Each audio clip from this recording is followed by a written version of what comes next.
Hello students, आज हम कर रहे हैं स्टैंडर्ड पेपर क्लास 10 2026 का एक पेपर। इसमें हम एपी के क्वेश्चंस, जितने भी एपी के क्वेश्चंस हैं बच्चे, एपी अर्थमेटिक प्रोग्रेशन चैप्टर जो है आपके, उनके क्वेश्चंस को हम डिस्कस कर रहे हैं इस वीडियो में। ओके, तो देखिए हमारा सेक्शन ए जो है, इसमें थर्ड क्वेश्चन एमसीक्यू में दे रखा है। In an AP, if A14 minus A8 equals to 24, then the common difference of AP is। आपको क्या वैल्यू क्या दे रखा है, ये हिंट दे रखी है इन्होंने। A14 यानी 14th टर्म और 8th टर्म का जो डिफरेंस है वो है 24। आपको common difference small d value निकालनी है AP में। ठीक है, देखिए कैसे करेंगे इस क्वेश्चन को। आपको क्या गिवन है, A14 minus A8 equals to 24। आपको पता है formula AN equals to A plus N minus 1 into D. AN मतलब nth टर्म का जो फॉर्मूला होता है। तो यहाँ पे n की जगह क्या पुट कर देंगे, 14। तो n की जगह हमने 14 पुट किया तो क्या आ गया, 14 माइनस 1 इंटू डी, यानी क्या जगह A प्लस 13D। ठीक है, तो A14 की जगह हमने क्या पुट कर दिया बच्चों, A plus 13D minus A8 की जगह A plus 7D is equals to 24। Clear. A plus 13D minus का मल्टीप्लाई किया, माइनस A माइनस प्लस की जगह माइनस आएगा क्योंकि बाहर ब्रैकेट में माइनस है, तो यहाँ पे ब्रैकेट जरूर लगा लो। ठीक है, यहाँ पे स्टेप में ध्यान रखो। Is equals to 24। अब A से A cancel, 6D equals to 24, तो D की वैल्यू क्या आ गई बच्चों, 4। ठीक है, तो हमारा ऑप्शन कौन सा करेक्ट हो जाएगा, B4। देखो इसमें है ना C की वैल्यू प्लस माइनस 4 भी दे रखी है, लेकिन हमें जब पता है यहाँ पे स्क्वायर रूट तो निकाल नहीं रहे हैं हम किसी 16 का या किसी नंबर का, तो हमारा डायरेक्ट 4 ही आ रहा है, तो आंसर क्या हो जाएगा हमारा 4। क्लियर। हम कर रहे हैं क्वेश्चन नंबर 29 का ए पार्ट। इसमें आपको दोनों दे रखे हैं बच्चों, ए पार्ट और बी पार्ट, तो मैं दोनों कराऊंगी आप लोगों को। ये फर्स्ट पार्ट समझिए आप, ए पार्ट क्या है। 3 मार्कर क्वेश्चन है। ठीक है, देखिए in an AP 15th term exceeds the 8th term by 21। क्या बोल रहा है, 15th टर्म जो है A15 वो A8 से 21 बड़ी है। If sum of first 10 terms is it 55, then form the AP। आपको AP फाइंड करनी है। क्लियर। देखिए कैसे करेंगे क्वेश्चन। आपको गिवन है A15 और A8 में क्या रिलेशन है कि A15 A8 से 21 बड़ी है, तो जब हम इक्वल करेंगे तो 21 किस में ऐड करोगे, छोटी टर्म। छोटी टर्म कौन सी है, A8 में। ठीक है, क्योंकि क्वेश्चन हमारा, या फिर आप इसको ऐसे भी कर सकते हो कि A15 जब बड़ी है A8 से में, तो दोनों में का डिफरेंस कितना है, 21 है। यहाँ से भी आप स्टार्ट कर सकते हो क्वेश्चन को। ठीक है, और ये चीज़ भी है। अब A15 को आपने ओपन किया तो कितना आया, A plus 14D is equals to A8 को ओपन किया तो कितना आया, A plus 7D plus 21। A से A cancel, 14D plus 7D इधर आया लेफ्ट में, इज इक्वल्स टू 21। 7D की वैल्यू क्या आ गई बच्चों, 21, तो D हमारा क्या आ गया, 3। क्लियर। अब क्वेश्चन क्या कह रहा है, if the sum of first 10 terms is 55, मतलब S10 की वैल्यू कितना है, 55। तो S का n का फॉर्मूला हमने ओपन किया, n/2 2A plus n minus 1 into T. n की जगह क्या पुट करना है, 10 पुट करना है, 10/2 2A प्लस n यानी 10 माइनस 1 इंटू डी कितना है, 3, हमने जो फाइंड आउट किया है ऊपर, इज इक्वल्स टू 55। क्लियर। अब इसको सिंप्लीफाई करेंगे, 2 से हमने 10 को कट किया, 5 in bracket 2A plus 9 into 3 27 is equals to 55। अब देखो 5 का मल्टीप्लाई भी कर सकते हो, और हमें सीधा दिख रहा है कि जब 5 यहाँ पूरे के इंटू में है तो हम इसको डिवाइड में ले जा सकते हैं, 55/5। तो बच्चों इसीलिए कहते हैं कि इन क्वेश्चन को सिर्फ फॉर्मूला से नहीं समझो कि हाँ हमने फॉर्मूला लर्न कर लिया, अब हम क्वेश्चन कर लेंगे। इनकी प्रैक्टिस भी उतनी ही ज़रूरी है, बहुत ज़रूरी है, तभी आप कैलकुलेशन के सही स्टेप और फटाफट करना सीखोगे। ठीक है, 2A plus 27 is equals to 55/5। Okay, तो 2A is equals to 11 minus 27, तो A की वैल्यू क्या आ गई बच्चों, -8 आ गई। ठीक है, अब आप AP फॉर्म कर लो, आपको A की वैल्यू भी मिल गई है, D की वैल्यू भी मिल गई है। तो आपने AP के टर्म क्या होते हैं, A plus D, A plus 2D, तो इसमें हमने वैल्यू रख दी, क्या आ गया, A क्या है, -8 प्लस 3 -8 प्लस 2 इंटू 3, तो -8 -5 -2 1, ये हमारे AP के टर्म्स हो गए।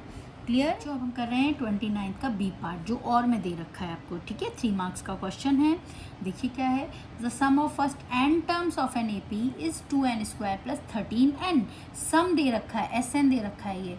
Find its nth term and 10th term. आपको nth टर्म भी फाइंड आउट करनी है और 10th टर्म भी फाइंड आउट करनी है।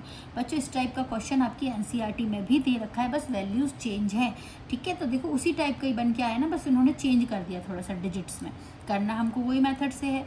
हमको क्या दे रखा है, SN मतलब सम ऑफ n टर्म्स क्या दे रखा है, 2n² प्लस 13n। ओके, अब आप इसमें क्या करो, n की वैल्यू 1 2 3 4 5 पुट करते जाओ। तो जब हमने n की वैल्यू 1 पुट करी तो S1 कितना आया, n की जगह 1 पुट करो तो हमारा सॉल्यूशन आंसर आएगा 15। n की जगह हमने 2 पुट किया तो हमारा आंसर आया कितना 34, और n की जगह 3 पुट किया तो हमारा आंसर आया 57। बस इन तीनों वैल्यूज़, इन दो बल्कि दो ही से हमारा पूरी AP अब हम फाइंड आउट कर सकते हैं। कैसे, देखो S1 क्या है, S1 मतलब देखो S क्या होता है, सम ऑफ टर्म्स। तो A1 A2 A3 ये हमारी AP होती है, ठीक है। अब S1 क्या है, वन टर्म का सम, तो वन टर्म तक का सम। अब वन टर्म तो ये खुद ही है ना, तो इसका मतलब हम कह सकते हैं ना S1 is equals to A1। अगर मैं बोलूँ S2 तो S2 A2 नहीं होगी बच्चों, क्यों नहीं होगी, क्योंकि S2 क्या है, इन दोनों का सम, ठीक है। अब मैं लिखूँ S3 तो S3 है तीनों टर्म्स तक का सम। तो ऐसे करके हमारी ये सक्सेसिव चीज़ें निकलती जाती हैं। तो जो S1 है आप A1 के इक्वल बोल सकते हो ना, जो S1 की वैल्यू है 15, ये क्या है, A1 ही है ना, यानी first term of the AP है कि नहीं है, ये 15 हो गया। अब आपको पता है A1 प्लस A2 मिलके S2 बन रहा है, मैंने आपको यहाँ समझाया ना, A1 प्लस A2 मिलके S2, यानी S2 क्या है, sum of two terms, sum of two terms, first and second terms तक का सम S2 है। तो A1 की जगह हमने 15 रखा, A2 as it is, S2 की जगह हम निकाल चुके हैं कितना 34। तो हमारा A2 कितना आ गया बच्चों, 34 माइनस 15 यानी 19। अब आपको A1 मिल गया, A2 मिल गया, आप इजीली D निकाल सकते हो कि नहीं, कॉमन डिफरेंस, कॉमन डिफरेंस क्या होता है, A2 माइनस A1, तो ये कितना आ गया हमारा 4, ठीक है। अच्छा, इस चीज़ को आप ऐसे भी कर सकते हो कि डायरेक्ट आप A2 की वैल्यू का फॉर्मूला लर्न कर लो। A2 क्या होता है, S2 माइनस S1। अगर आपको A3 निकालना होता तो आप क्या करते, S3 माइनस S2, ठीक है। ये फॉर्मूला कहाँ से आया है, वहीं से। देखो आपको A2 निकालना, A2 निकालना, ये वैल्यू निकालनी, तो आप क्या करोगे, S2 मतलब यहाँ तक का सम माइनस ये वाला सम, तो यही वैल्यू आ जाएगी कि नहीं आ जाएगी, ठीक है। तो आप ये फॉर्मूला भी लगा सकते हो और ये इस तरीके से भी कर सकते हो जो मैंने आपको समझाया, क्लियर। अब आपके पास D आ गया बच्चों, A आ गया। अब आपको क्या फाइंड आउट करना है, AN मीन्स nth टर्म, तो AN is equals to A plus n minus 1 into D।